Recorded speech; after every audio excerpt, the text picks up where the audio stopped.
After playing Path of Trials again, guys, after I got to know that you can lock and unlock skills, I decided to make a new guide, in which I want to help you to pass more floors.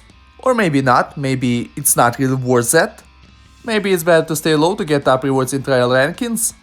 If we'll compare, for example, rewards in my group and in my friends group, we'll see that rewards are the same. Anyway, let's go one by one and let's start with skills and equipments. The first what you'll have, guys, you will have Try challenge where you can reroll your skills unlimited times. You can lock them, you can unlock them by tapping on skills. Besides knowing that you can lock and unlock skills, you should know that to get evolved weapon skills, you must have their supply skills. For example, to have with an arrow, you will need ammo thruster.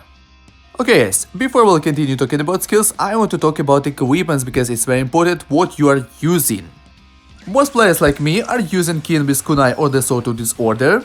Who has Master Yan, do not worry, we'll talk about him as well. From weapons, I recommend you to use the Sword of Disorder unless your kunai gives you higher attack. I mean, the difference is quite big, like in my case. It's almost 10,000 attack. From necklaces, particularly you'll need Voidwaker emblem, I mean Deathwalker build. Hand with case armor with Voidwaker handguards will do the job, but of course there's also downsides. Within 30 seconds, if your attack is not high enough, you may not beat a boss. For this build, you need high enough attack and high quality equipments. But it's the best build, if you have it, use it. For more common players like me, I recommend Eternal Necklace, Eternal Gloves and Eternal Suit. With Eternal Suit in Try Out Challenge, I recommend you to die as soon as possible, it will give you extra attack. But do not die 3 times because you will not be able to revive with your coins. If your Eternal Suit Excellent or Epic, die only once. Belt, of course Twisting Belt, and boots, of course Voidwaker Threads. That's all what you need, guys. Technically we have 2 different builds. Now let's come back to skills and let's continue. At first I want to show you my skills, why I chose them, and then we'll take a look at my friend's skills, why he chose such skills. As you know, I'm using kunai, but my kunai is not Astral Forge 3 stars, so I had to choose Ninja Scroll. Yeah, I can make it Astral Forge 3 stars, but I do not want.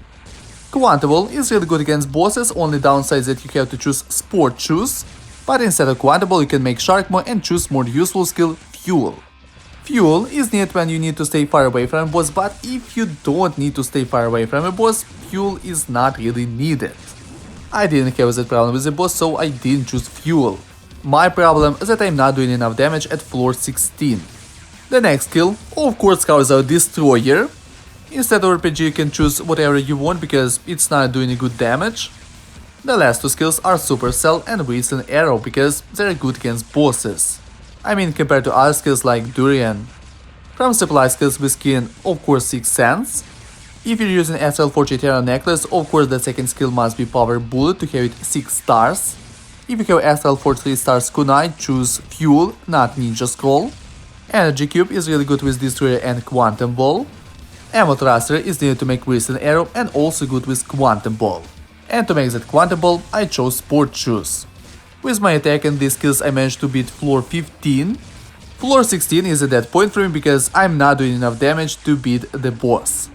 Within a minute I took off almost 50% health. As you can see, I used skills I showed you.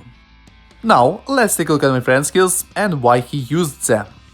I think from weapons you understand why he used the Sword of Disorder, Sunfire Palm and Destroyer. Supercell was chosen because of Energy Cube. RPG because of Fuel, he needed Fuel. As I told you, Fuel choose situational if you need to keep a good distance from a boss. But why Molotov, why Fuel Barrel?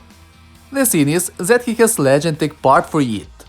If you'll check its description, it is said that burnt enemies are taking plus 10% damage.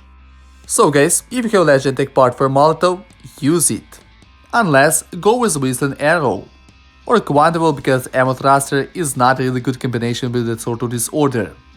Okay, yes, now you know about skills, about equipments, but is it really worth to pass as many floors as you can? As example, let's take my case. As you can see, I'm the first in my group. Thanks to passing floor 15 in the Hour Challenge, I skipped the floor 800, which I could not pass. But even without passing it, I would be the first unless someone will snipe me. So was it worth to pass more floors? In my case, to prevent sniping, yes, it was worth it.